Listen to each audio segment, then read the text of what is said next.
フライトコントロールシステムの概要。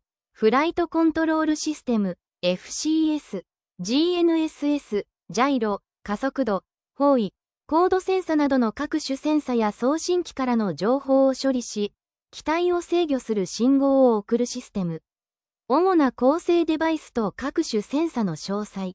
GNSS、GPS、GLONASS、ガリレオ、QZSS などを利用し、機体の位置や高度を取得。ジャイロセンサ、回転角速度を測定し、機体の傾きや向きの変化を検出して姿勢制御に貢献。加速度センサ、3次元の加速度を測定し、速度の変化や機体の傾きを検知。ジャイロセンサと併用して機体の安定性を向上。IMU、慣性計測装置、3軸ジャイロプラス加速度センサを統合し、場合によっては気圧センサを含む。地磁気センサ、地球の磁場を検出し、機体の向きを測定。高度センサ、気圧センサ、気圧の変化を読み取り、高度を測定。超音波センサ、音波の反射時間を利用して高度を測定。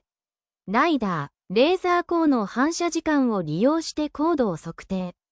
メインコントローラー、GNSS や各種センサの情報をもとに機体の姿勢を制御。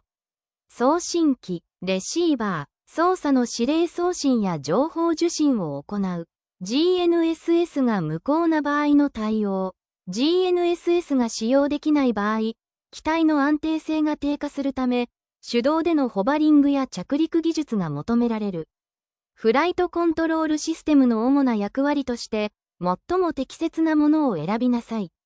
1、機体の姿勢や飛行経路を制御する。2、バッテリーの充電を管理する。3、映像データを記録する。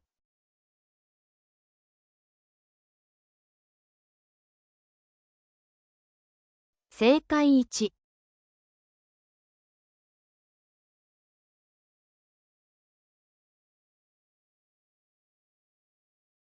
加速度センサの役割として最も適切なものを選びなさい。1、速度の変化や機体の傾きを検出する。2、GPS 信号を受信して位置を特定する。3、気圧の変化を検出して高度を測定する。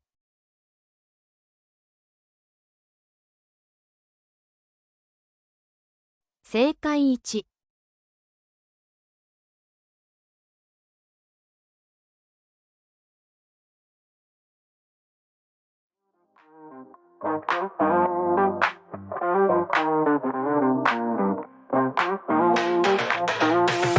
Strutting on the catwalk, lights so bright. Shades hide the future.